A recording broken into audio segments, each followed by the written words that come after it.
જે મનુષ્ય ગીતા શાસ્ત્ર વાંચે છે અને તેને નમન કરે છે તેના પૂર્વજન્મના પાપ નાશ પામે છે. દરરોજ સ્નાન કરવાથી શરીરમાંના મેલનો નાશ થાય છે, પણ એક જ વખત ગીતા રૂપી ગંગોદીકમાં પાન કરવાથી મનુષ્ય પુનર્જન્મમાંથી મુક્તિ મેળવે છે. એક વખત શૌનકે સૂતને કહ્યું, હે સૂત, નારાયણ ક્ષેત્રમાં વ્યાસ મુનિએ જે ગીતાનું મહત્તમ સમજાવ્યું તે મને બરોબર જણાવો. સૂતે કહ્યું, આપનો આ પ્રશ્ન સારો ને ઉત્તમ છે. બહુ ગુપ્ત એવું ગીતા મહાત્મ્યનું વર્ણન કોણ કરી શકે? તેમના મહાત્મ્યને તો શ્રી કૃષ્ણ ભગવાન સારી રીતે જાણી શકે. તેમના પછી અર્જુન, વેદવ્યાસ, સુખદેવ, આજ્ઞવલ્ક્ય અને જનકનું સ્થાન છે. તેમના સિવાય બીજા લોકો તો ફક્ત કાનથી સાંભળી લેશ માત્ર વર્ણન કરે છે. હું તો ગુરુદેવ વેદવ્યાસના મુખેથી સાંભળેલું ગીતા મહાત્મ્યનું કિંચિત માત્ર વર્ણન કરું છું. બધા ઉપનિષદો ગૌમાતા સમાન છે. શ્રી કૃષ્ણ ભગવાન તેમની દોહનાર છે. વાછરડા સ્વરૂપ અર્જુન છે. સારી બુદ્ધિવાળા વિચારશીલ પુરુષો ગીતા રૂપી ઉત્તમ અમૃત દૂધ પી શકે.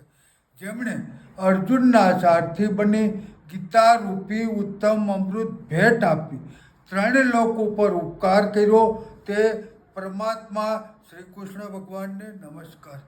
જેને આ ભયંકર સંસાર સાગરની પાર જવું હોય તે ગીતા રૂપી નાવના આધારે પાર જઈ શકે છે. જેમને ગીતા જ્ઞાનનું શ્રવણ કર્યું નથી પરંતુ અભ્યાસ વગ દ્વારા મોક્ષની ઈચ્છા કરે છે તો તેની મૂર્ખાઈ છે. જે રાત દિવસ નિયમપૂર્વક ગીતાજીનો પાઠ શ્રવણ કરે છે તે મનુષ્ય નહીં પરંતુ દેવરૂપ છે, તેમાં જરા પણ સંદેહ નથી. શ્રી કૃષ્ણ ભગવાને ગીતા જ્ઞાન દ્વારા જ્ઞાન, ભક્તિ, ઉત્તમ, સગુણ, નિર્ગુણ સ્વરૂપના વિચારો જણાવ્યા. ભોગ મુક્તિની પ્રાપ્તિ માટે કારણરૂપ ગીતાના 18 પગથિયા પર ક્રમશ આગળ વધીને પ્રેમપૂર્વક ભજન વગેરે કર્મ કરવાથી તલ્લીન ચિત્ત શુદ્ધિ થાય છે. જે મનુષ્ય ગીતાજીના અર્થને જાણતો નથી તે નીચથી પણ નીચ છે. તેનો સુંદર શરીર, સારો સ્વભાવ, વૈભવ, ગૃહસ્થ, ધર્મ, ભાગ્ય, આબરૂ, પૂજા, વ્રત, તપ, યશને પણ ધિક્કાર છે. તેમને પૂરેપૂરો રાક્ષસ સમજવો જોઈએ. જે આનો પાઠ 11 વગેરે પર્વના દિવસે દેવાલય, દેવ મંદિર, તીર્થ કિનારે અથવા નદી કિનારા પર કરે છે તેમના પર સમસ્ત ભગવાન પ્રસન્ન થાય છે. વેદ અધ્યયનનું તેમને ફળ મળે છે.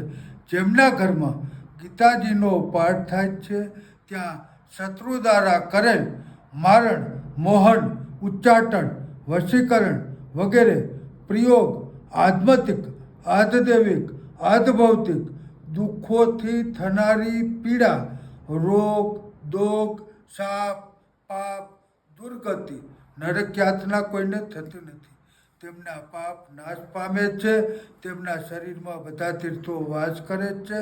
દેવ, ઋષિ, યોગી, જન અને શ્રી કૃષ્ણ ભગવાન તેમનું રક્ષણ કરે. શ્રી કૃષ્ણ ભગવાને કહ્યું, હે અર્જુન, ગીતા મારું હૃદય છે. ગીતા મારું ઘર છે. ગીતા મારું ઉત્તમ તત્વ છે. ગીતા પરમ પદ છે. ગીતા મારું ખૂબ છુપું રહસ્ય છે. ગીતા શ્રેષ્ઠ ગુરુ છે. હું તેના આધારે રહું છું. તેના દ્વારા ત્રણેય લોકનું પાલન કરું છું. હે અર્જુન, પરમ પવિત્ર ગીતાજીના 18 નામ આ પ્રમાણે છે. ગીતા, ગંગા, ગાયત્રી, સીતા, સત્યા, સરસ્વતી, બ્રહ્મવિદ્યા, બ્રહ્મવલ્લિની, ત્રિસંજ્ઞા, મુક્તમોહિની, અર્ધમાત્રા, ચિદાનંદા, ભવદયિની, ભયનાશિની, વેદત્રી, પરા, અનંતા, તત્વાર્થ, જ્ઞાનમંજરી. ગીતાજીના 18 નામ આ પ્રમાણે છે. શ્રાદ્ધ વખતે ગીતાજીનો પાઠ કરવાથી પિતૃગણ સંતુષ્ટ થાય છે, પુત્રોને આશીર્વાદ આપે છે, જે ગૌદાન વખતે સોનું રેશમી વસ્ત્ર ભોજન સામાન અને ગીતાજીના 108 પુસ્તકનું દાન કરે છે તે જન્મ મરણના ફેરામાંથી છૂટે છે. શું તે કહે શ્રી કૃષ્ણ ભગવાન દ્વારા ગીતા માધ્યમ સૌનકને સંભળાવ્યું. ગીતા પાઠ પછી વાંચવાથી ગીતા પાઠનું સંપૂર્ણ ફળ મળે છે. ઇતિ શ્રીમદ ભગવદ્ ગીતા માધ્યમ સમાપ્ત. બોલો કૃષ્ણચંદ્ર ભગવાન કી જય. ઓમ નમો ભગવતે વાસુદેવાય. સત